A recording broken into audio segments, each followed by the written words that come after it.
Hi. Hi. Hi, everyone. So today we're doing conversation 19, scary tales, right? About our personal scary tales. So, yes, buckle up. Yeah, we're gonna get into it, just kind of personal stories. So we're gonna start off.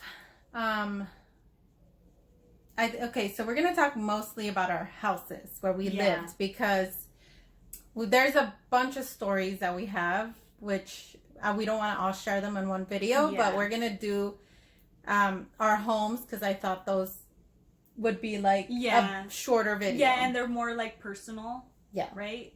Yeah. So go ahead, Eileen. Okay, so we're gonna start off with our childhood home. Childhood home. It was more your childhood home, because I moved there. I think when I moved there, I was like, you were a baby, so I was like 7. Yeah, you were 7. You were 7. Yes. So this was actually my parents' first home, right? That they purchased. Yes. So we lived in Los Angeles. Yes. And to be more precise, in the San Fernando Valley. Yeah. To be more precise, in the streets of Pacoima. Yeah. So Pacoima's got a rep. Yep. But this house was big. It had it was a duplex. Yeah, it was kind of like, no, I think it was its own home, but we made it into a duplex, pretty much. Yeah, I think you could say that. Well, it did have 2 kitchens, though. You know what? No, wait, but it had a garage. It had a garage, but it had 2 kitchens. Yeah, so I thought that second house was the I think they added to it. The original, the people who, they made like an additional home in the back. Yeah, that makes sense. Because I think it was supposed to have like a porch in between. Yeah. So remember the neighbors? They had a porch that separated the garage from the house? Anyways. Yes. So let's just say yes. It was like a 2 home. Yeah. And so all this started like soon after we moved in, I think. Yeah. Well, I mean, the people that lived prior, didn't they have like their own stories or? Yeah, I think the previous owners had told my parents, I don't know what. Yeah, I don't even know. Something. Man. I don't know, but I don't think it was nothing to where. It was like alarming, like, we shouldn't buy this house. Yeah. I mean, it was just, there was weird things going on, but nothing out of the just ordinary. Brushed it off, you know? So, what was the first encounter that you remember? I mean, anybody in the house started talking about it. Okay, well, to be honest, first encounter I'm just gonna share was me when I was a little kid. But I think people were already having encounters. Yeah, I feel like for sure people were having encounters. Because, so I'm going to share about my uncle first, because then that'll put it into perspective. Okay. So we had our cousins that they lived in the front house. We lived in the back house. And so my uncle said that one night he was up late at night, and he said that he saw a shadow running across, I guess it looked like a shadow running through the wall. Like, not through the wall, but you can see the shadow running on the wall. And he said that it ran into one of the bedrooms that was on our side of the house. Aye. But he said that it looked like a child, like a small child, because it wasn't like a tall, you can tell on a shadow. Yeah. Okay. Yeah, you can So tell. he said that it was like a child, and that it ran into one of the rooms. At the time, that room was mine, right? Or was it parents'? The room that was close to the kitchen? Uh-huh. The room that was dividing. I think that was Candy's room, no? No, Candy's room was on the other side. Then that was parents' room, no? I don't know. Yeah, I think it was parents' room. Yeah, I guess. And so that room, I guess they seen him run into that room, the child or whatever. Yeah. And it was just a shadow, and he said that it freaked him out, but he said, maybe it's just my mind playing tricks on me, baby, I'm tired. Yeah. So that's how some of the stuff began. The other story, you want to talk about our cousins? Who? The girls that saw them. Oh, okay, yeah.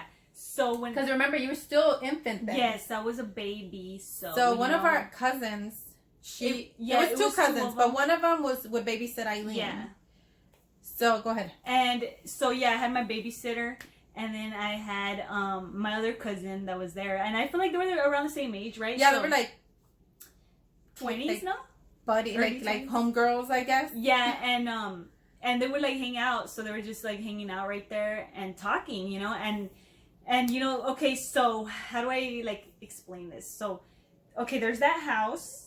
Right? Mm-hmm. Where I was on the floor playing in the living room of that like second house, and then in the middle there's the well, at that the time, laundry room, right? And then there's that kitchen from like the house in the front. yeah, but remember at the time we had like where we put the TV, Okay. like a thing there, so we couldn't Okay, go. Okay. Yeah. So what they said was that they were just, you know, keeping an eye on me like from afar, and they said that they saw a vase like lift up, and it was like in midair, and then like they couldn't believe what they were seeing, because they're like, are we really seeing this? But they were both seeing it, and then it just fell, you know, like from midair, it just fell, and they're like, what and they ran out, And they left me there. Yeah, they left me there. Emphasis on that. So, because they were so scared. But then they're like, oh, snap, we forgot the kids. So they came back, you know? Mm-hmm. Which, mind you, both of these people saw the same thing. Yeah, so, you know, you could say, like, oh, it was their mind. Two people saw this at the same time. You know and, I mean, it's not like they were on something. Yeah, no. They weren't known for, they weren't that kind of people to be on something, you know? So... that was an encounter that they was had, pretty, and it was pretty weird. Yeah, that was pretty weird. Yeah. I want to say, like, a lot of things would happen to us in that house. Like, I remember, like, me and my mom both fell at the same place. Yeah. Like, hard. I know my mom fell. Because we had some little steps that would go into the bedroom where they saw the child run in. Yeah, or it would lead you to the second house. Yeah, and so in those steps, both my mom and I like fell at not at the same time, but like in the same different place. occasions, but yeah, at the same place. Which, I mean, it could be a coincidence, whatever. But maybe not. Yeah, and like it was just the house had like a weird vibe. It did, and but that like my mom, when she fell, she told me that it felt like something kind of like pulled her feet. Yeah, like it grabbed her foot. And then she just fell because, like, she felt like she couldn't move her foot from there. You know what I mean? Mm-hmm. Like, it kind of was glued there. And it kind of tripped her over. So, Dude, I hit my face so hard on those steps. Like, I thought, I busted my head. Wow. Like, I wasn't bleeding or anything, but I was like, oh, I definitely cracked something. Mom definitely hit herself hard, too, man. But, yeah, and not only that, but my sister, the other one, Dulce. Yeah, the older one. She would always hear things. She would... Oh, yeah. She said she would hear laughter a lot. Like, kids laughing. Should we get into that story, or should we get into my kid's story? No, you get into yours, and then we'll do... Okay. Get into her story, and then we'll get into yours. Okay, so Dulce. Dulce Maria. Yeah, a.k.a. Candy, that's what we call her. But she was saying that she... like at night, like she heard like a kid laughing and in running. The living room, right? Yeah, and like running, you know. And she's like, what? She thought it was me, you know. And she's like, what the heck is Eileen doing up? Like it's like super late at night, you know. Mm-hmm. So she said that like she opened the door and she saw like somebody run like right across her, but it was dark, you can't see anything. And she's like, Eileen, what are you doing? You know, and that wasn't me, man. Like, it wasn't me. So, I don't know who she saw. But that's pretty creepy, dude. That, like, it just passed her. You know what I mean? Like, that's creepy as heck. And it's, like, dark, so you don't know what it is or what you saw. You know, but I think she said she saw it trip over. What? Like, yeah, as it ran over there. That's weird. And I was like, heck nah, dude. That's scary. So. Okay. So, yeah, that's another encounter that... you know, somebody we know had, but do you want to get into yours? Yeah, okay, I actually have two now that I recall. Okay. So, first one... Which one were you the youngest? Yeah, I'm doing the youngest okay. first. So, when I was younger, probably like I think. I was able to talk, so. And you were, I think, 2 maybe? Yeah. 2, right? Yeah. Yeah, so when I was around that age, like, I guess my mom had just, how do you, like, spread the sheets on the bed or whatever, you know, was nice. Yeah, the bed was made. Yeah, it was made, and then, she stepped out or something, I don't recall, and she said, I was scared, right? Didn't I, like... Okay. No. So we were in Candy's room. It was me and my cousin and you. Okay. And we were playing, like, I think we were, like, playing with you. You were, like, on the bed and you were playing. And we were just, like, hanging out there. And then you got off the bed and then you went to the door. And you were standing in the door and you were holding the door with your hand. And you were just looking out. And you were kind of doing some, like, peekaboo motions. Because you would be like this, and then you would go away, and then you would be like this, you know? And then so one of those times you said something like, oh, I don't want to play with you. And then you closed the door. And we didn't think about it at the time. We were like,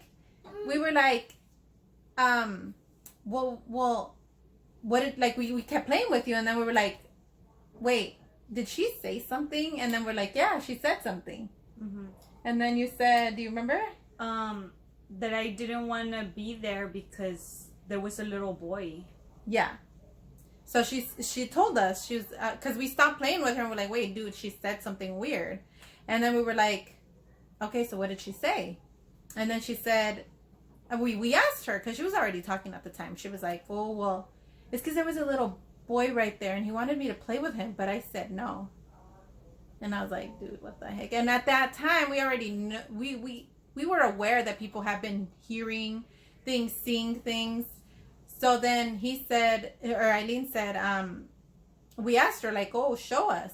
And so she took us to the other room and she said, oh, he was right here on the bed telling me to come. Like, he was going like this. And then it freaked us out, dude. That was, like, creepy as heck. Yeah. I was like, why you let me play with him in the first place? You know what I mean? Like, that's scary as heck.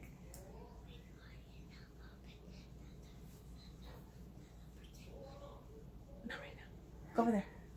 Sorry, guys. Okay. Oh yeah, the other story I wanted to say was that, like, the other story was I mean, that story was pretty crazy. Yeah, that was pretty because intense. we went out there and we looked at the bed and we were like, where was it? And you were like, he was right there. Yeah, and you said he was a little child. Yeah, that's creepy as heck. Was the bed wrinkled? Yeah, it was. Yeah, oh, that's weird, dude. That sounds like, what the heck, nah, dude. Yeah. So, but another one was like, I was a little bigger already. I don't know, maybe like, what, 7, right? Yeah, probably like around that I don't know age. what story you're talking about. This is another account. So, I remember this one time, I was, you know, I don't recall, like, if I was trying to go, I think I was trying to go into the restroom, and, like, because I heard somebody taking a shower in there, and I was like, oh, it's Candy. So I tried to open the door, and I was like, hey, let me in, because I want to go to the restroom. It was at night? No, it was in the daytime, dude. That's the weird part. So, like I, opened the door, like, I turned the knob, and I, was trying to open the door, but something on the other side of the door was pushing the door, back. Like, I couldn't open it. Like, it was going against me, and I couldn't open the door. And I was like, Candy, stop messing with me. You know, I'm like, stop. Like, let me come in. Yeah. And then I pushed it, and I went in, and there was no one there. Like, that was the creepy part, that there was, like, nobody. No, you're opening it. Sorry, guys. So, but you never figured out who it was. No, and that really scared me, the fact that, you know. Sorry, guys. She's trying to open some cookies. Yeah, it really scared me, the fact that I couldn't. But I still can't eat. We're trying to do this. Can you guys go that way, please? Okay. Anyways, so back to that. Yeah, like, I feel like it was really scary to know that there was nobody behind that door, and I was like, who the heck was holding it against? So, you know what I mean?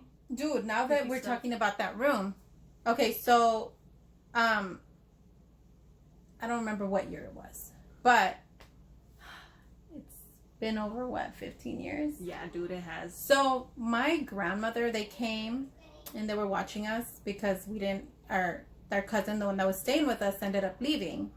So our grandparents came over and they would help us, my mom watch us while they were working. Yeah.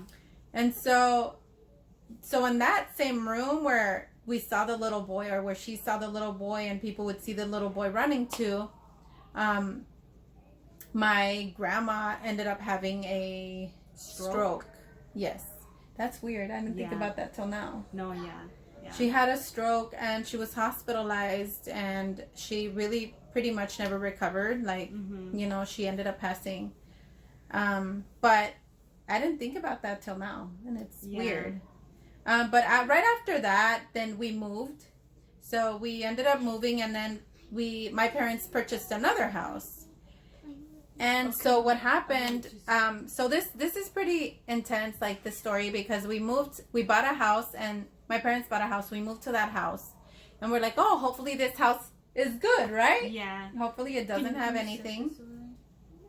So, we lived in this house.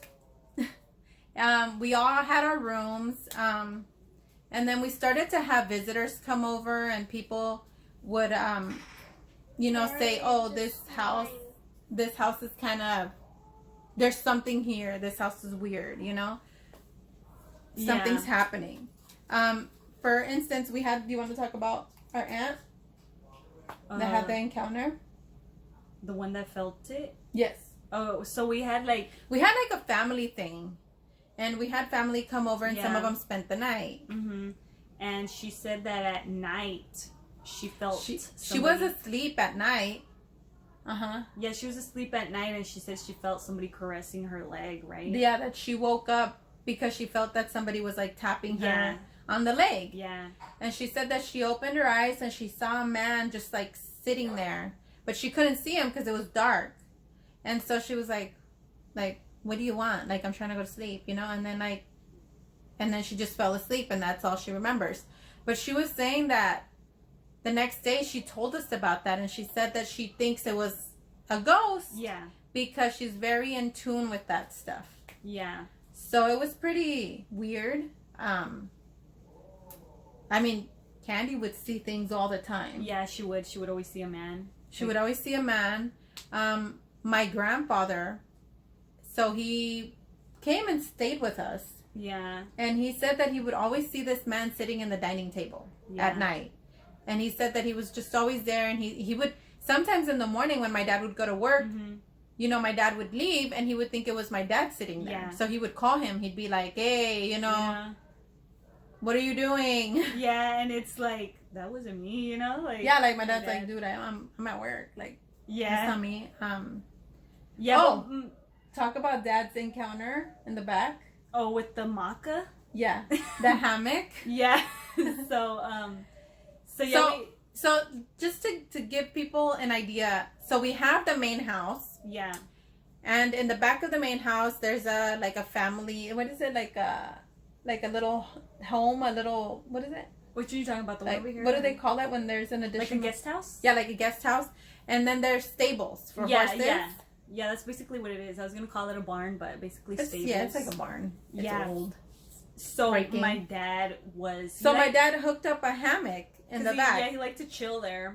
So yeah, he set up a hammock there, and he was sleeping.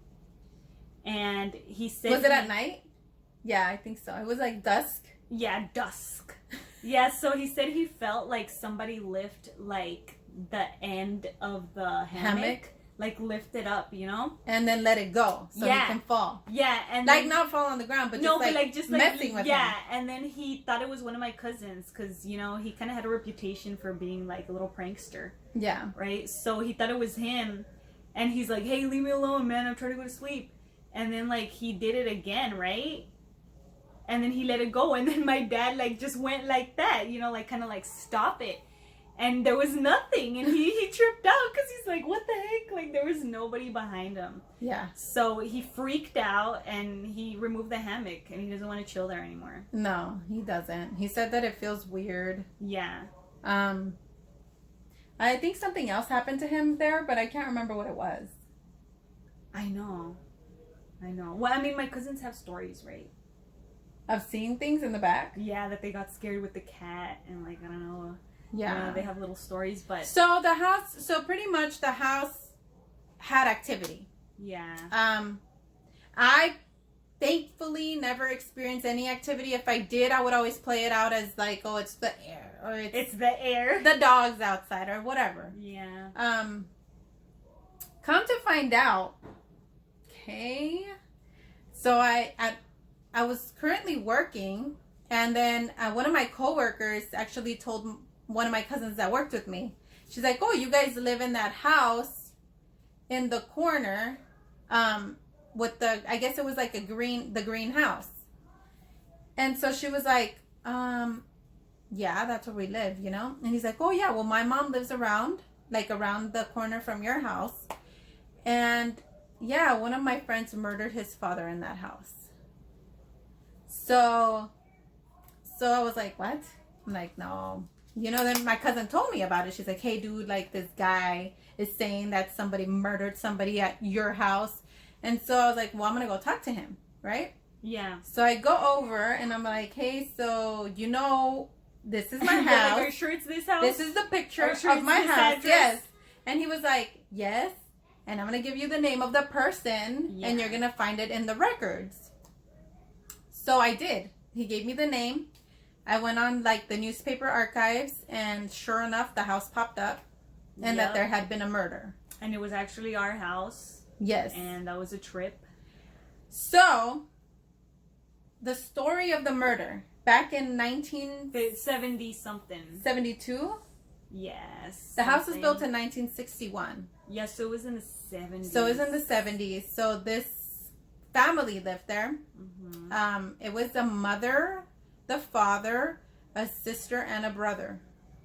And so the father was, I think he worked out in the field, in the oil fields, something like that. He had a good job, and he had a good life insurance too.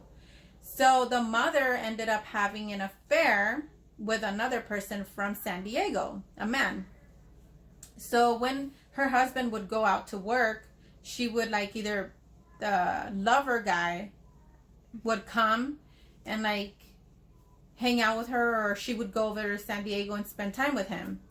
So they came up with a scheme to get him out of the picture somehow, so they can stay with the house and stay with his money, with his life insurance. So the thing that ended up happening was, and this is all in the newspaper that we read, she started to brainwash her son, which was around 16 at the time, right? Yeah. He was like in high school, I think, or middle school, because my coworker was around the same one age. of his really close friends, because they lived like they were neighbors. So he pretty much told him on the newspaper, dude, can you close the door? Yeah, Sorry. close the door.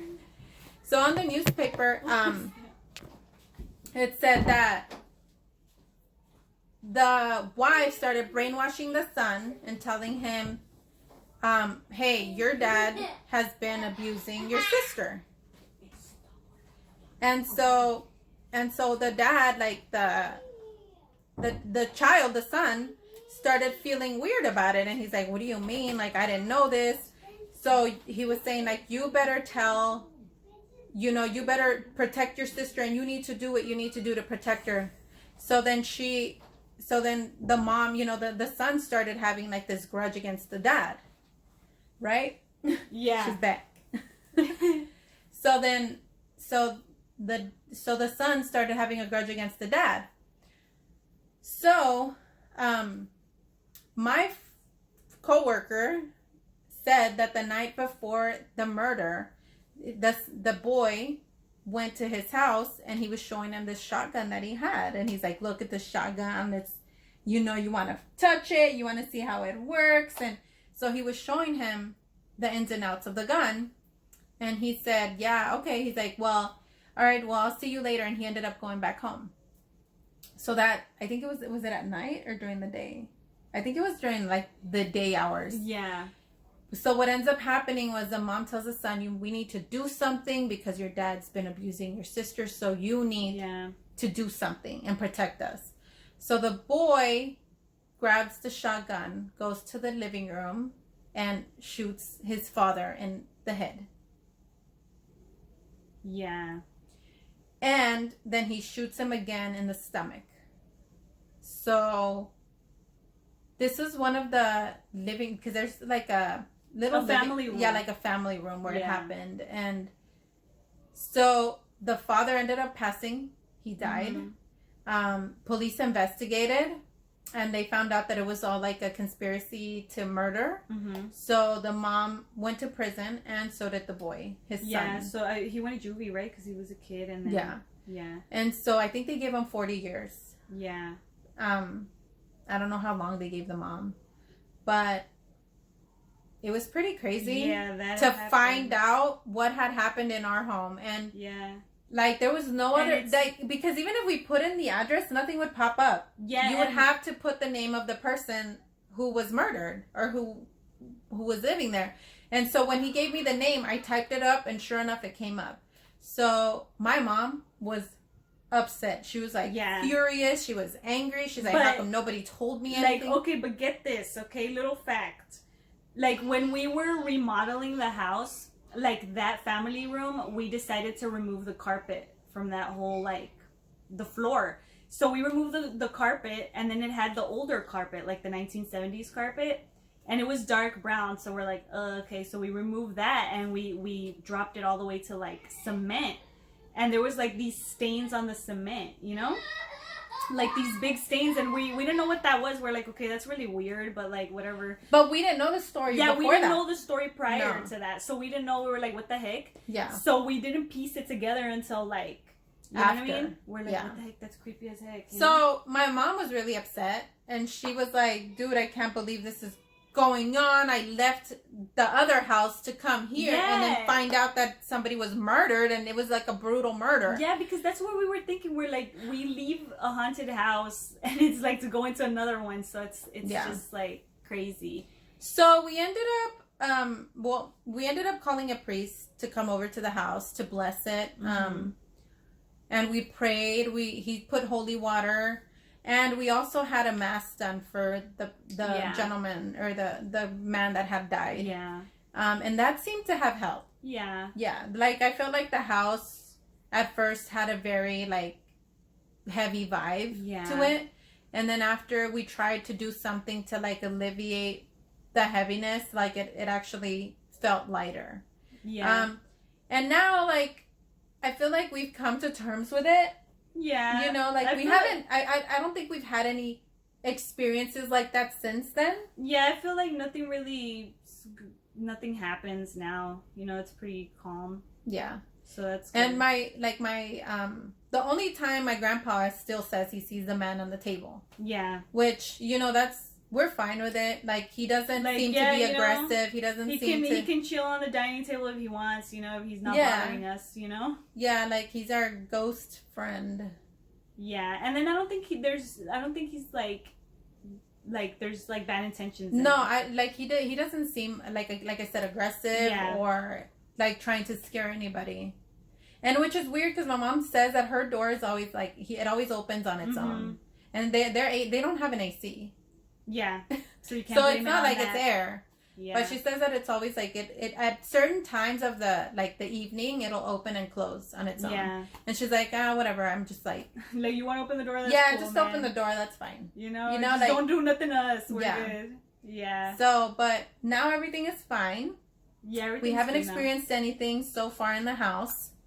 But we're glad that we were able to like explain that. And know? I think that for some reason we had to find out to help and maybe we helped them cross over. Yeah, I think maybe there was a reason for that for us to find out. You know, if we were able to help him, then that's great.